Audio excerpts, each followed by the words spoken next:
Cool. And if you are going to be joining online, please make sure your microphone is muted throughout the duration of the session, and you have the opportunity to get questions at the end where you can mute yourself and ask to speak yourself. And if you do ask but also do feel free to add questions in the chat and add your affiliation, where you're from. We'd like to see who's joining us today. So with that said, it's my pleasure to welcome Joe Williams, who's going to be our speaker today, within our sort of broad theme for these seminars, which is interconnected Earth systems. Joe Williams is a senior lecturer in sustainable urbanism at the Bartlett School of Planning. She co-developed the innovative Masters of Sustainable Urbanism and was director of the program from 2010 to 2012. She's currently director of the International Circular Cities Hub, which she founded in collaboration with the Ellen MacArthur Foundation. She works closely with industry, government, both regional and national, international bodies, environmental agencies, and she's acted as an advisor to a number of regional, national and international bodies, including the UN Task Force on the Marrakesh Oil Committee, the Horizon Scanning Team in the UK Department of Business, Innovation and Enterprise, and the GLA London Renewables. She's on the steering panel for several large research projects and conferences focusing on low carbon and smart urbanism. Quite a CV, it's great. But today she's going to be speaking to us about going circular and addressing climate change through circular development. So without further ado, Joe, would you like to take it away? Thanks very much. Thanks for inviting me to speak today. It's a great opportunity, and I'm sorry I couldn't do it in the summer. Unfortunately, I was in hospital, but here I am today. And yeah, as already, nice introduction by Patrick. And as he's already mentioned, you know, I run this Circular Cities Hub at UCL, which is very much focused on resource use and more efficient and better resource use, I suppose, in cities. But as you'll hear later on, it's about a lot more than that. It's about a thing that I'm going to call circular development. But I also have a background in looking at low carbon development opportunities as well. So hopefully I've linked this stuff together well today, I hope. Anyway, we'll see. So just to provide a bit of background, which I'm sure, being as you're all at Imperial, you all know already, but essentially to say that cities obviously produce about 75% of greenhouse gas emissions currently. Major emitters from those activities are usually involved in the production of resources that we consume, for example, by industry, from construction, from agriculture and so on. And of course, the transportation of those resources too. Other emitters include buildings, changes in land use, and of course, waste. Oops, beg your pardon. They have a big footprint here. So cities are parasitic. They consume resources and impact on ecosystem services at all scales. This is an example here of London's footprint. Their eco-footprints, i.e. the acres of productive land needed to produce the resources that cities need, but also to deal with the waste, including greenhouse gas emissions produced by cities, is continually growing. Of course, this has ecological implications, and it also affects the resource security of cities and the health of the urban ecosystem itself and all of those living in it.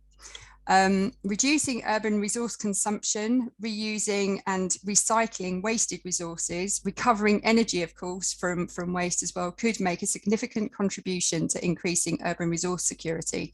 And of course, it could also reduce greenhouse gas emissions. So greenhouse gas emissions are produced throughout the life cycle of resources, I'm sure you're aware, and emissions can be partially reduced by closing resource loops or partially closing resource loops through the reuse and recycling of resources or through energy recovery. The main thing we've got to avoid is landfill, essentially, within this process, because obviously that produces the sort of methane emissions. Another way of addressing this is also through localizing loops, which will also help to reduce the emissions from transportation. So closing loops locally is one way to sort of start to address this issue. Of course, on the other side, we've also got the carbon sinks and offsets, which can also be used to reduce greenhouse gas emissions. So in our land-based and aquatic urban systems, both have carbon sinks. So soil, vegetation, sedimentary rock, all of these things provide sinks for carbon sequestration.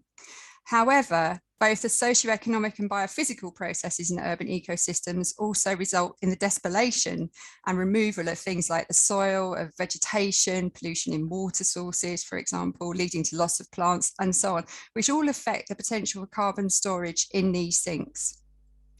Urban ecosystems and associated ecosystem services have been continually degraded since the 1970s.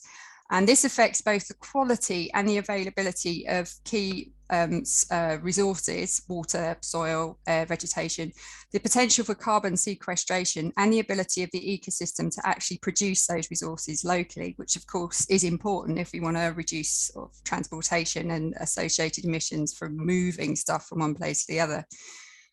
Reduction in sequestering capacity and longer distances over which resources move increases, of course, the greenhouse gas emissions.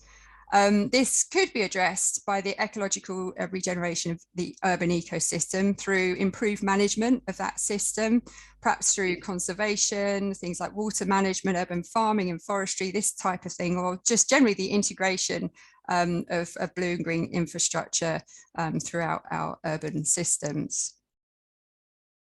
Drowning city. So the ability of cities to adapt to climate change also, of course, needs to be addressed. And by increasing the adaptive capacity of the socio-technical and socio-ecological systems, we will reduce the impact of climate change on our cities, hopefully, as well as reduce greenhouse gas emissions, so mitigation from infrastructural replacement that would need to take place if we don't provide more adaptive infrastructural systems. The resilience of our urban systems really depends on how flexible they are, so their ability to change and evolve and adopt alternative strategies in response to changing conditions, essentially. Flexibility implies that there is potential to evolve, and this favours often soft rather than hard solutions.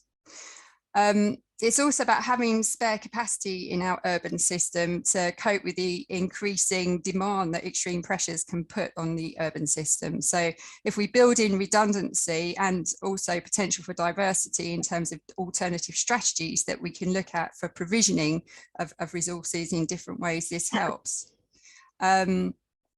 We also need to look at resourcefulness, essentially, within the urban system. So this is the capacity of, I suppose, on the more the social side of things as well, to mobilize assets, things like finance, sort of social capital, technology, information, and so on, and human resources to meet those new challenges. So it's not good enough just to have flexible infrastructure, as it were. We also need something to support that.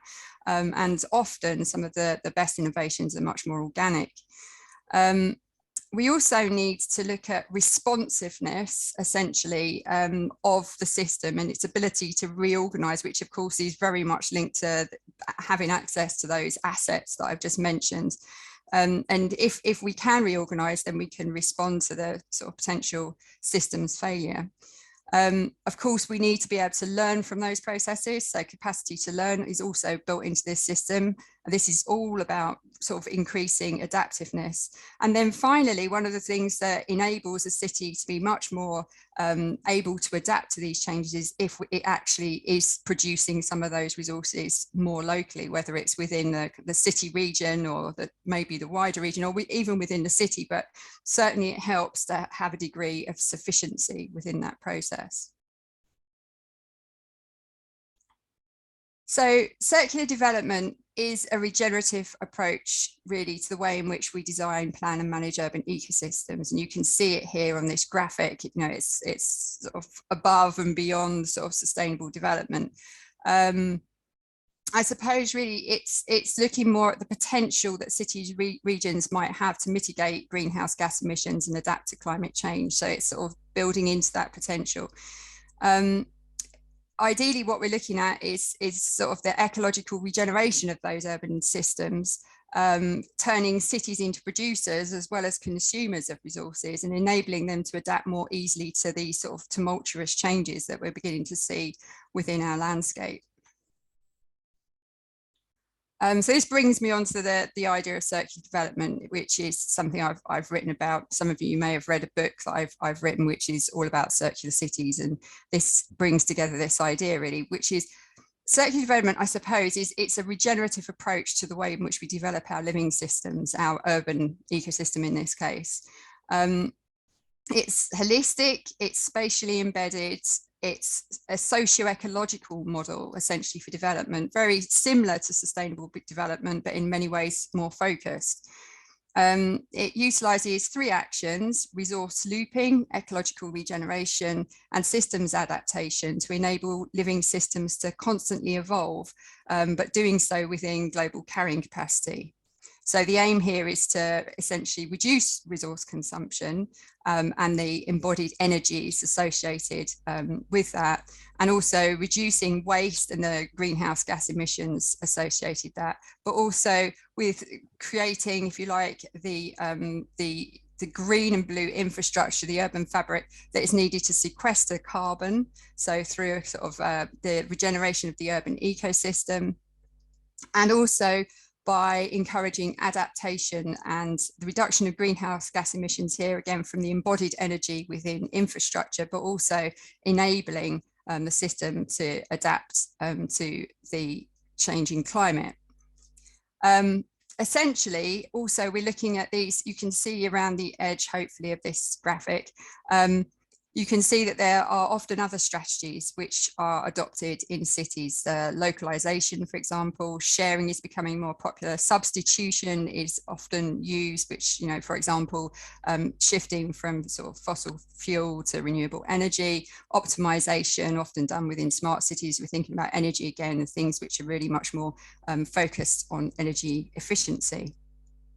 And we have to understand, I suppose, how those different types of strategies affect each other in order to understand how best to implement this sort of approach. So in real terms, what does that actually mean on the ground? Well, this is just a sort of a mock-up that I did to sort of explain, I suppose, what a more regenerative circular urban living system might look like. And the types of things that you might find in it. So you can see things like grey water recycling, the bioeconomy, green roofs, industrial symbiosis.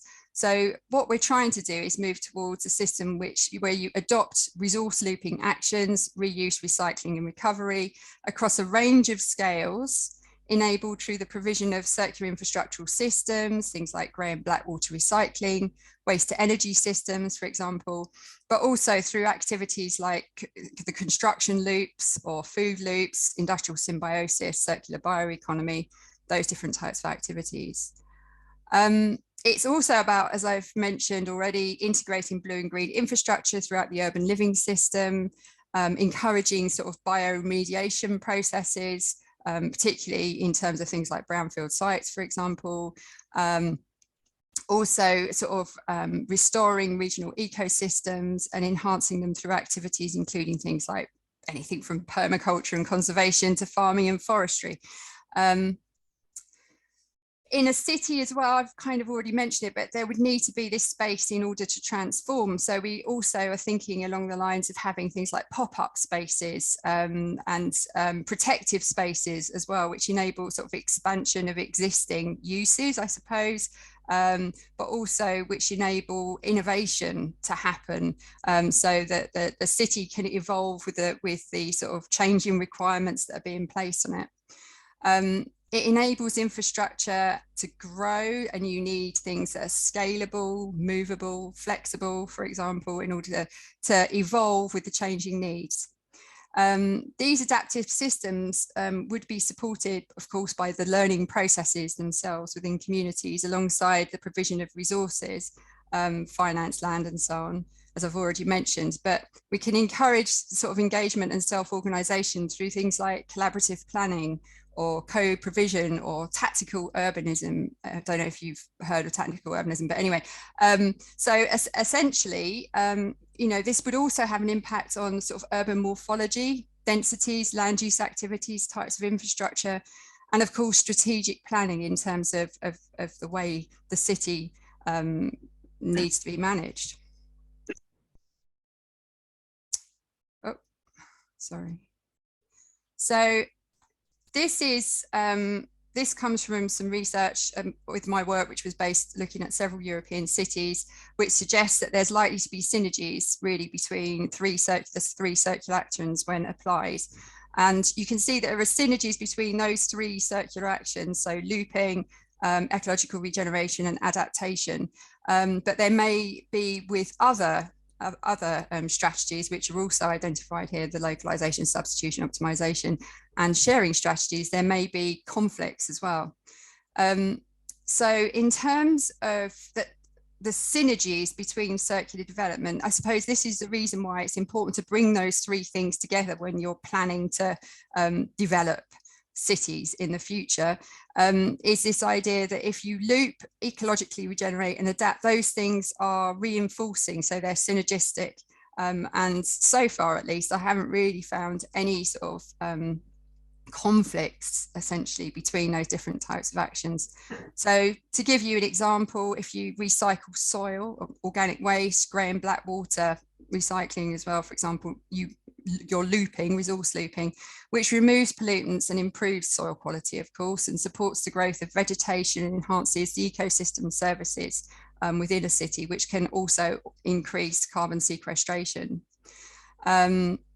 Again, there's lots of other things you could look at. So if you recycling of water, materials, reusing of food and energy recovery also helps to increase, of course, self-sufficiency and potentially the resilience or the adaptiveness, if you like, of communities, enabling them to sort of adapt more easily to the changes in the landscape. So here you see sort of resource looping, which is very much linked with adaptation. And in fact, it kind of goes through ecological regeneration as well, because essentially a lot of the time you're growing food and you actually need to improve the system ecologically as well in order to do that. Another example of looping and adaptiveness linking, when we're looking at reuse, recycling and energy recovery, you're providing potentially affordable warmth, food, shelter, which of course also increases the adaptiveness, arguably, of the urban system. Perhaps less relevant though to CO2 reduction. However, as I've mentioned, there are conflicts between circular actions and other sustainable strategies which may operate in cities. So for example, there's a conflict between looping and substitution. So effective energy recovery systems certainly appear to slow the shift to renewable energy and therefore sort of the overall CO2 reductions. And we can certainly see this, you know, in many Scandinavian cities, for example. Let's see. Why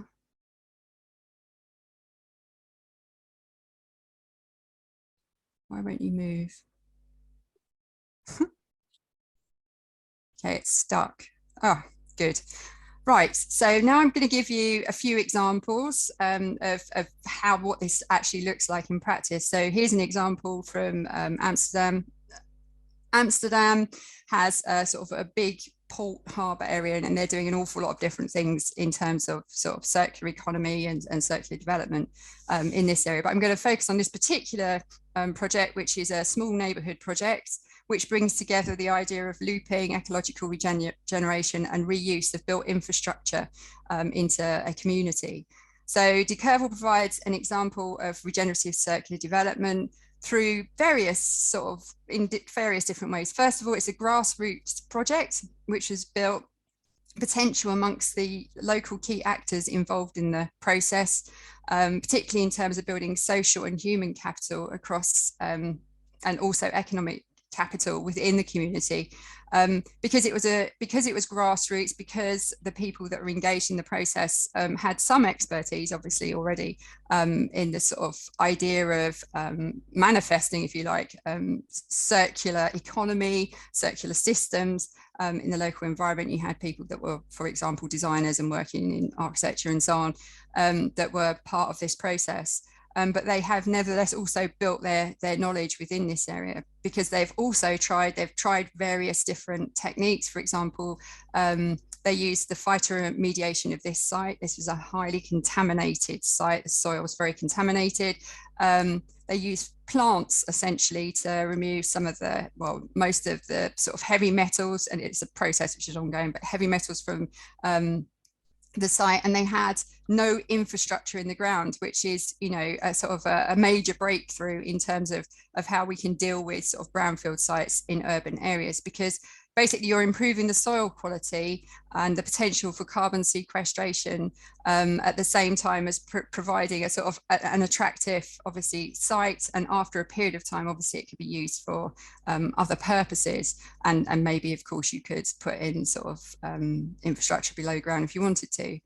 This particular project as well used autonomous renewable energy generation, solar power, and heat exchangers. So it was heat recovery as well. And they used a peer-to-peer blockchain energy trading system in order to enable this, which also has reduced greenhouse gas emissions. They used recycled boats, as you may or may not be able to see from that picture, as the sort of structures which they put onto the land. So again, reducing the embodied carbon in terms of the building materials. They also had autonomous water purification systems, thing that sort of interested me most at the time, which was they're using struvite reactors in their urinals, composting toilets, heliophytic filters to process grey water, and rainwater collection. And all of these things enable you know, essentially this kind of above ground approach to infrastructure, which is really important on this particular site. But they also reduce greenhouse gas emissions by dealing with water provisioning and purification systems on site. And of course, in the composting toilets and the struvite reactors, they also produce sort of fertilizer that can be used on site for the plants and so on. Hopefully that will change over.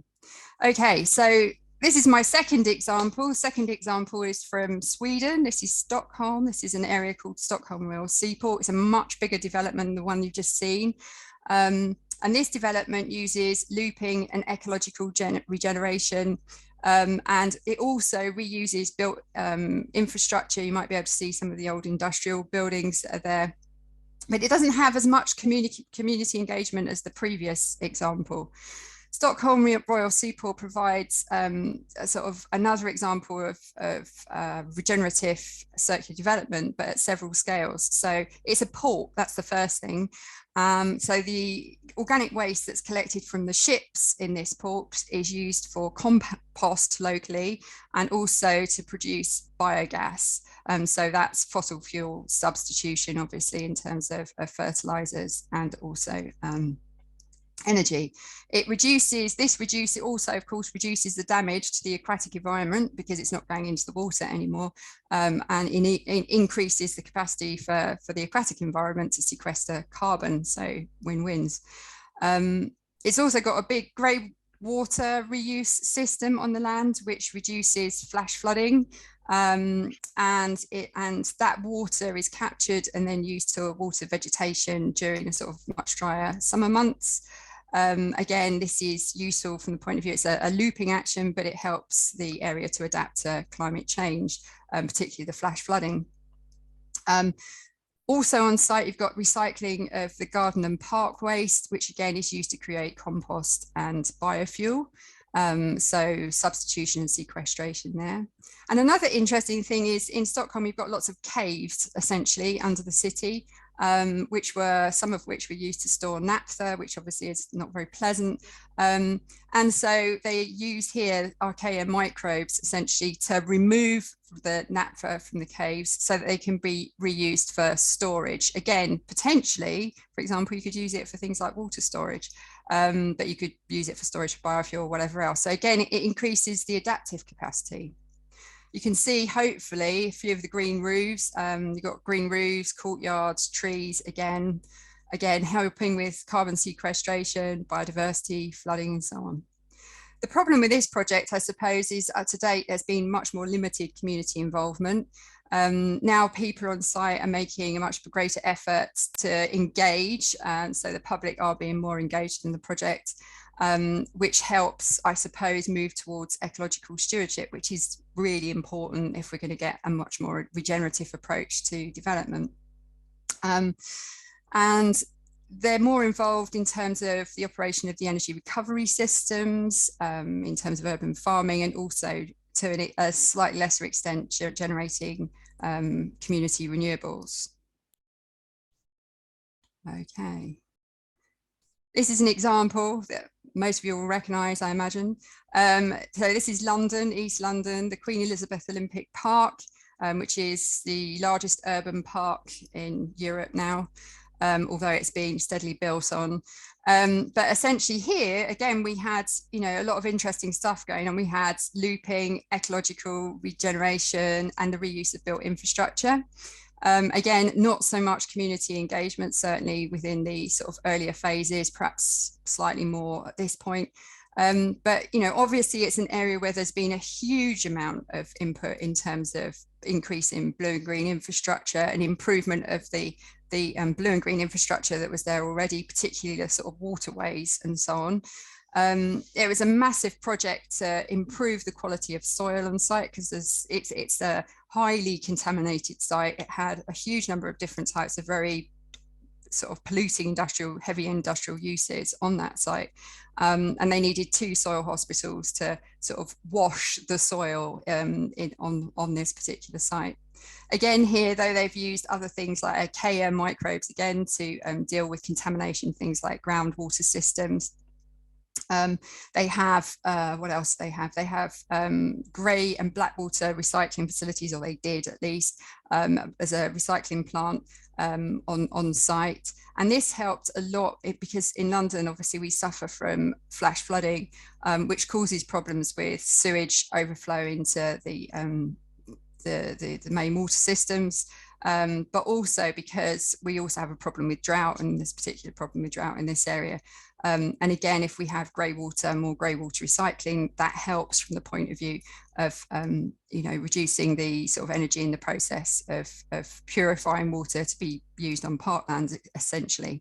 So, and of course, as well, some of the quite a lot of the Olympic infrastructure is either being reused on site or it's being shipped elsewhere to be reused in other parts of Europe. So again, I suppose you could argue embodied energy there as well has been saved. This is Paris. Paris wants to increase its food sufficiency. So it's created this, essentially what it's looking at is creating a regional resource loop for food. Trying to do something similar, in fact, for construction waste as well. But I think in terms of food, it's particularly interesting because you've got this big initiative. You can see here, this is the rooftop of an expo centre, but essentially the Pariculture initiative, which has encouraged more green infrastructure throughout the city. And part of that, 100 hectares or more, is for urban agriculture. And this can be on public and private spaces throughout the city. It's kind of enabled through a web platform to link up farmers with space owners and managers of space. And also there's a lot of projects which are funded through things like crowdfunding, for example. But basically there's an increase in sort of green infrastructure throughout the city. Some of this is to provide sort of urban food production. And of course, just outside of the city as well, because a lot of the land is municipally owned, not by Paris, but by the local governments outside of the city as well. Some of that land can also be used to produce food for the city. In France as well, there's a law which is in place for food reuse, which basically means that surplus food from markets and supermarkets must be used, essentially. So it's done partly through public services, things like school canteens, for example, but also through sort of private actors. There's a cafe, for example, in Paris, which is called the Freegan Pony. And there's lots of other examples as well in sort of the private sector, if you like, where food is also being reused locally. And this is really encouraged through this law essentially requiring this to happen. You've also got a rather nice little scheme, which is called the Frigo Solidaire, which is where you have fridges in communities where people put anything that they have that they are not going to be able to eat, so left food, so that people who need it can access it. So it's like a food bank, only there's more of them, and they're located in a variety of places. It's also, of course, in Paris, there's been this enormous increase as well in composting capacity across the city. Even in high-rise developments, you've got more community composting that's going on. So again, that helps with dealing with things like food waste. And anything that's left over, essentially, they're producing biogas with it, which they can use to heat and energize the city. And then we come to Amsterdam. Now, Amsterdam, again, is very interesting because it's taken a much more city regional approach rather than a very sort of neighborhood level led approach.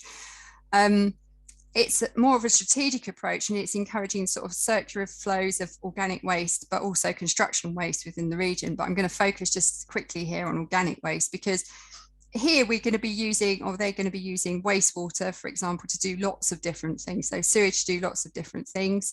There's the Power to Protein project, which extracts it extracts proteins from feedstock amino acids and to create from sewage to create feedstock and food, which they reckon could reduce the space needed for farming within sort of the area outside Amsterdam, but within Holland more generally, I think, in terms, which could of course have a sort of an ecological benefit if you can start to sort of produce more of your food locally. Organic waste is also used to produce construction materials, pharmaceuticals, chemicals, biogas. So there's a kind of circular bioeconomy that's grown up around this as well. Adopting these looping strategies would increase the potential for Amsterdam to become more self-sufficient in terms of energy production and food, and thus, of course, it could help to increase its adaptive capacity.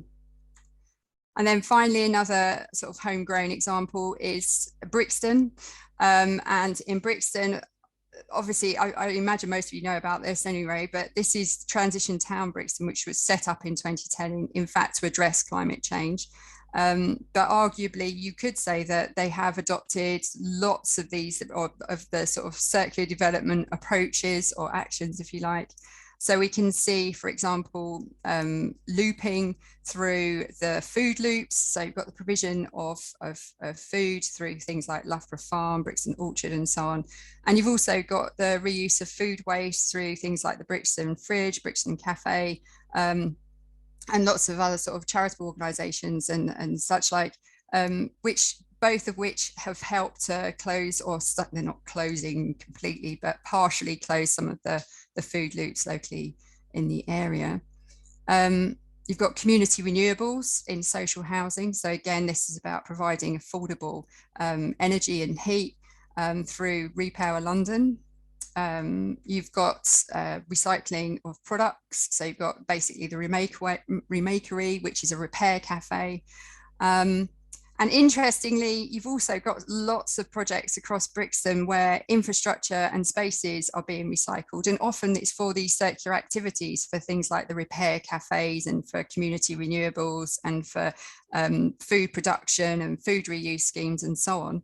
And one example is Pot Brixton, which probably some of you have been to, I imagine, where obviously they've recycled some of the infrastructure there.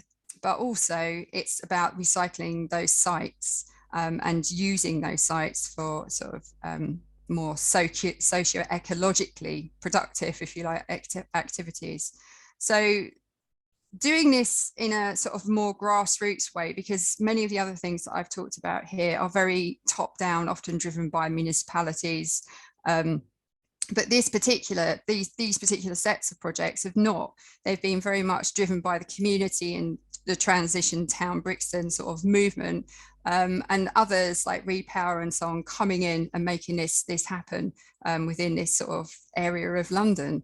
And it has really helped to build local social and human capital, so knowledge around this, as well as the sort of natural and economic capital that it can generate. And, you know, is definitely bringing them nearer to their sort of lowering their carbon emissions, as it were. just to say here, really, there's obviously lots of different levers that can be used to encourage this kind of thing to happen. They fall into several different categories: regulatory, provisioning, capacity building for local authorities. But of course, that varies with geographical location, what local authorities can actually do. So in the UK, we rely heavily on capacity building rather than sort of more regulatory and provisioning sort of options. If you look at Germany and Scandinavia, for example, there's a lot more in terms of the regulatory and provisioning activities. This, of course, then affects the levers that we can use to implement circular development. However, key levers, I suppose, for circular development across Europe are illustrated in this sort of diagram here. But basically, spatial planning is obviously one of the key ways in which we can make this happen. And it can be a spatial planning, but equally it can also be through things like contractual agreements that are placed on sites. So that require sort of forms of circular development. But it might also be through the planning process requiring, for example, that recycled materials are used in construction. So something very similar to that is now being built into the London Spatial Plan, for example.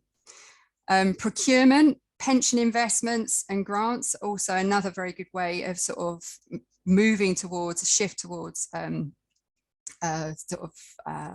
these different modes of development as well. So investment really in infrastructure particularly, but it might also be long-term investment in the sort of the maintenance operation of that infrastructure that can be used for this. And again, you can do this in different ways. You can either subsidize through things like investment of pension funds, or you can basically buy the local circular food that's being produced in Brixton or whatever. So, you can do that in lots of different ways as a local authority. I think one of the main ways it's actually being achieved is through living labs, so experimentation.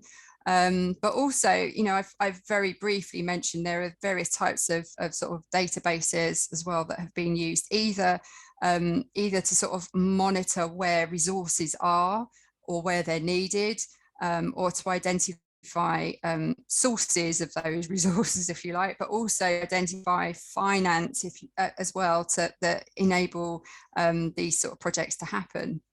And one of the key ways, which is not really open to us, sadly, in places like London, for example, is provisioning. So, for example, the fact that you have municipalities involved in energy production, or you have municipalities involved in water supply and water services, as you do in places like Paris, as you did in places like Stockholm, for example, no longer the case. But, you've got greater controls over the way in which you do that, and you can move more towards either renewables or some form of recovery systems.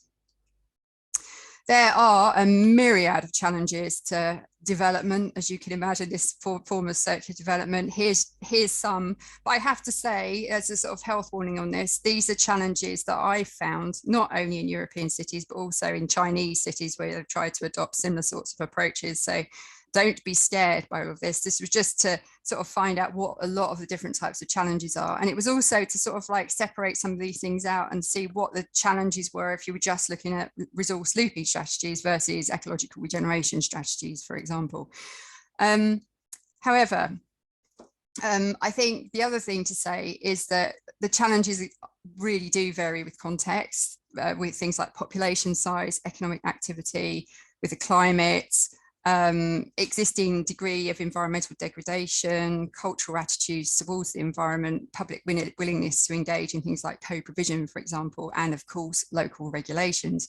All of these things are, going to affect the types of challenges which you would expect to face in this situation. However, I think what I would draw really from it, and what I think would be useful certainly at sort of a city and city regional level, is that there are particular challenges if you're looking at this scale. So I suppose the first challenge, of course, is that ecological goals are not a political priority unless they're linked with jobs, economic growth, human health, and resource security. So, if as a local authority, you want to make sure that these things rise up the political agenda. Resource use and obviously greenhouse gas emissions is higher up the agenda than resource use, but nevertheless, you need to think about how that then links with the economy, really, and human health, in order to make it an attractive proposition, and also resource security, because obviously things like energy security now are on the agenda. I think another huge problem, particularly in some of the types of cities I've been talking about today, so those that are economically growing, if you like, is the low economic value of circular activities. So often things like urban farming or composting schemes, or I don't know, energy recovery schemes, or sort of temporary use of spaces which enable the kind of the ecological regeneration of soil, for example. All of these have low economic value, and they compete for space alongside other things in urban systems which have much higher economic value. So things like high-end residential development or high-end commercial development and so on. I think if you're looking at this from a regional or city regional perspective, you also have to think about the scale and cross-boundary coordination aspect of this. So in order to need to manage resources and ecosystem services at appropriate scale. So there'll be some things that you can do at a much more local scale. So certainly in terms of looking at organic waste flows or nutrient cycles, as I like to think of it, really, this sort of activity can go on much more easily at a sort of a localized level. But there are other sort of looping systems, for example, which you need to, you really need to be thinking about the ecosystem in a much bigger way, and think about sort of the global actors that were involved in that, things like that have got high value uses, metals and so on. Anyway, I digress. But the problem with this sort of cross-boundary coordination is that it does require cooperation, obviously, between administrative institutions across the boundaries. And this often creates issues around who benefits from these activities. So, for example, if you're building a sort of a biodigestion plant in Greenbelt outside London, and that energy is being pumped back into London and doesn't benefit the local community within the Greenbelt, there are going to be political issues and problems of social acceptance which surround this. So negotiating cross-border collaboration is likely to be really difficult due to the sort of spatial distribution of those benefits and disbenefits.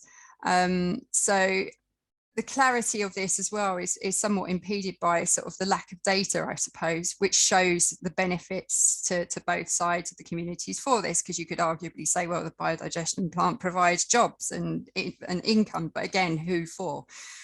So there are these kind of issues which create challenges, I suppose, to implementing circular development. And then we move on to the fact that there's sort of competencies and resources of administrations at a kind of city regional level. So if you're thinking about the Paris example, where there's sort of, obviously you've got several administrations which are going to have to come together. And now if you don't have a kind of a regional government is overall of this, essentially you have limited competencies. So you don't have regulatory competencies, for example, or provisioning powers or whatever it is. It reduces the opportunities to leverage this transformation.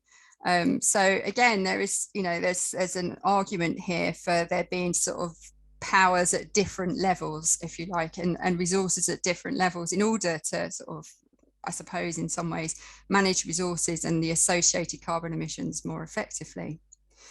Also, lack of data. I mean, that there is a low value placed essentially on resources and ecosystem services. And that is compounded largely, it's partly, well, it's largely a result of the way our economic system works, but also it's compounded by the fact that there is a lack of data. If you want to increase the political interest and also investor interest in these more regenerative activities, then you need to, if you like, create demand for that.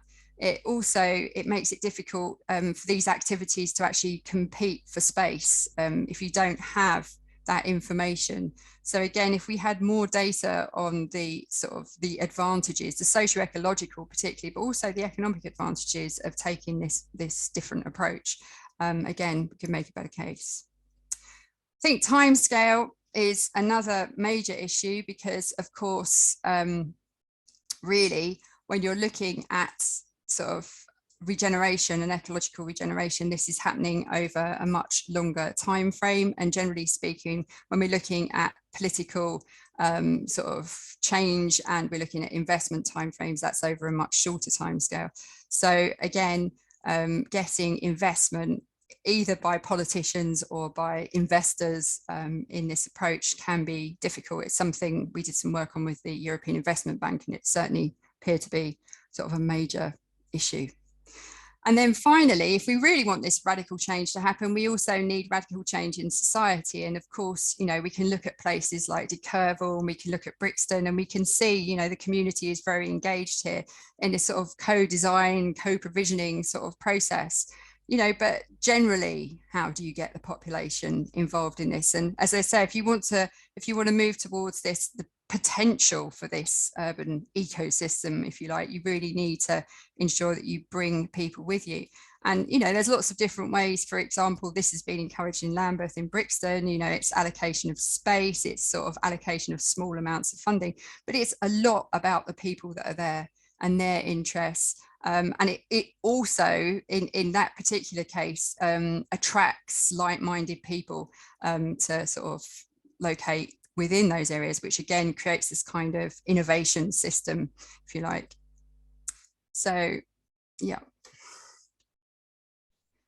Okay, so really, what have I said in this presentation? I suppose adopting this regenerative circular approach to development in cities would certainly help to reduce greenhouse gas emissions, and it would also increase the adaptive capacity of urban ecosystems. Thus, it could enable cities to evolve in a more resource efficient and lower carbon and perhaps less wasteful fashion. It also has a potential to address other social, ecological and economic problems faced by cities, address resource inequities, for example, through food, energy and accommodation redistribution, if you like. It enables the diversification of economies and the creation of more sustainable alternative economic activities. It can improve the health of the urban ecosystem and, of course, those living in it. Taking this approach, I think, is entirely feasible, really demonstrated by these few European case studies that I've just talked about. However, experience so far suggests that the market alone is not going to deliver this transformation, and that a more appropriate regulatory framework would certainly help to ensure and speed up this process, which is oh so important if we're going to deal with the problem of climate change. That's it. Thank you.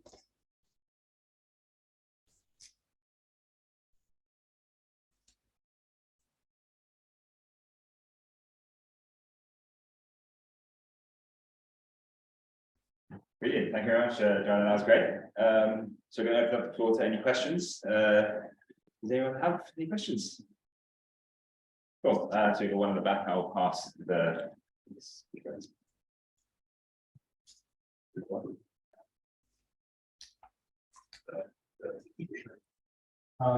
Thank you very much. My name is Philip Foxall, and I'm an American lawyer, environmental lawyer, 40 years for that civil rights practice.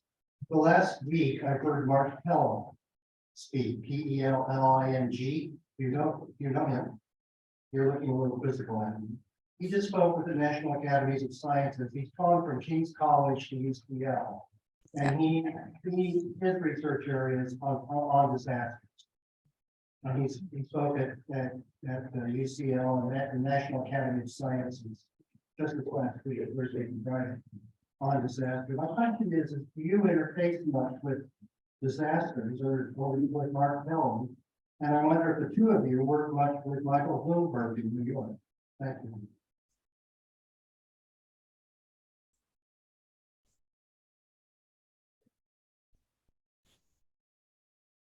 Did you get that, Joanna?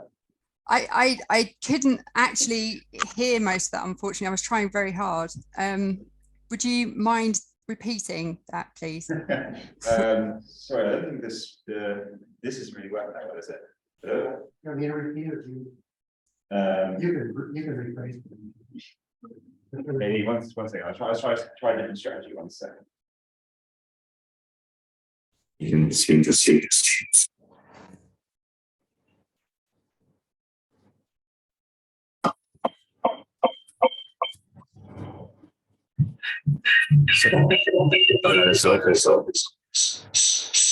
Okay, that's worse. That was a hell of a lot worse. Sorry. We want to come up to the front here. That might be the easiest way, unfortunately. Thank you. I don't know if you can see. Sorry. So I don't know where there's the camera. So my name is Phil Boxell, Boxell. Can you hear me? It's quite tricky. Well, then we shouldn't go any further if you can't do that. Yeah, you want to come here? I think this is where like the best audio is. I don't know how we're going to have a follow-up. Yeah. Okay, can you hear me now? Yes, I can. Okay, great. So my name is Phil Boxell, Boxell, and I've practiced environmental law for about 40 years. I spent the last 12 years focused on climate change in various capacities in various places around the world. Last week, I heard Mark Pelling, Pelling, speak. He spoke at UCL and he spoke at the National Academies of Sciences in Washington, D.C. on disasters. That's what he's been focused on. My question to you is do you interface with him and or disasters affecting the cities, such as floods, disease, war, and so on? And do the two of you work much with Michael Bloomberg, who does actually a great deal of very practical, on the ground work in America? Thank you very much. Thanks for the question. Okay, so I don't work with either Mark Pelling or Michael Bloomberg. That's the sort of straight answer to that question. I think in terms of looking at sort of circular development up until this stage, I've been looking more at, should we say, the slower impacts in terms of resilience. So we have looked at flooding, we have looked at things like resource security issues and the impact of things like COVID, for example, but we haven't got into, I suppose, looking at, I don't know, disasters relating to other natural disasters, for example. But I definitely think that would be an area that it would be very fruitful to look at, for sure. And no, I haven't worked with Michael Bloomberg, but I will be finding out more about Michael Bloomberg after this talk. Thanks. Brilliant. Thanks for that. Any more questions in the room? Otherwise, we can go on to the chat. No, great. So we have a question from H. Wallace. If you're still around, are you able to unmute yourself and ask a question?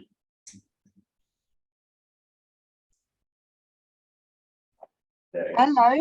Hi, I hope this is working. It is. Hi, Joanna. So I've just started to work on Imperial Sustainability Programme. So one of our exam questions I have for us is how can we build on all the great research expertise in what we do at home? So I was interested to know how UCL is doing on that, and whether you and other researchers who are doing this sort of work are helping to drive this sort of thinking in UCL also. Yeah, thank you very much for the question. I was actually involved with the sustainability strategy and drawing it up for UCL, as were a lot of other colleagues. I think in terms of how UCL is definitely integrating, it's looking at resource looping, so it's looking at circular economy, it's looking at increasing biodiversity, and also addressing climate change. So it's got sort of 3 strands to its sustainability strategy, and those are the 3 strands. I would say it's doing it very practically through its operations. It's looking now, because we really pushed them on this, to look at it in terms of its divestment, which obviously is a massive issue for most universities. It's also sort of try to create lots of, well, encourage the students to generate their own strategies and clubs, things like, I don't know, what they do, swapping of clothes, books, and all sorts of lots of other stuff as well. But, you know, there's also, we have sort of community gardening that feeds into sort of localized food production and this kind of thing. We've got food reuse schemes. We've actually got Richard Jackson, who's extremely active, so you know him on this, and obviously he came from QEOP, so he was involved in that sustainability strategy. In terms of my particular research, funny thing is that they're actually using the circular development framework for TU Delft. So they're creating a new sustainability. I think it's low carbon actually strategy for TU Delft, and they're going to be using that framework. And so UCL are not using that directly, but TU Delft are. There you go. Great, thank you. And I've set up a meeting with Richard in the new year, so I'm hopefully gonna pick his brains on what you guys have been up to. You should. They've done an awful lot. It's been very good actually. Yeah. Great, thank you. Brilliant, thank you very much for the question. We have another one from Gordon. If you're still about, would you like to unmute and ask your question, please?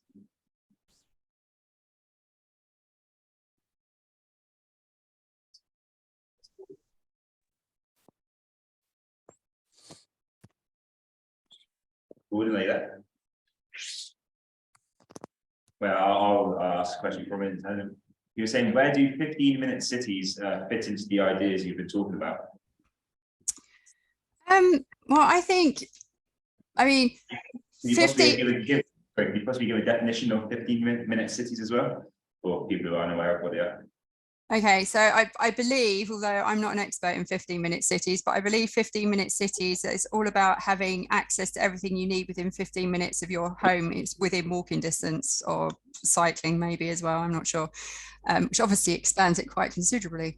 But essentially, I think it's, I mean, I think this does very much fit into it, honestly, because if you were, so in two different ways. Firstly, I mean, I wrote a paper post-pandemic, which was really looking at the recycling of the things like empty office space, and the reuse of different spaces, no retail space in London, for example, for things like housing, accommodation for key workers. You know, essentially, I suppose rethinking about how we would use our cities in the future, if we were going to make them more sustainable, essentially, very much fits with this. And, you know, recycling of empty, or the reuse of empty spaces very much fits with that. I think in terms of, as well, trying to close resource loops more locally, I'm not sure you're going to be doing that within 15 minutes, but if you're certainly going to be trying to reduce the distance over which resources need to travel in order for them to be recycled, reused, for example. And again, you know, obviously that would, I mean, in some ways 15-minute city is talking about localization, right? So, you know, I am also talking about a degree of localization, but respecting the fact that you can't localize everything.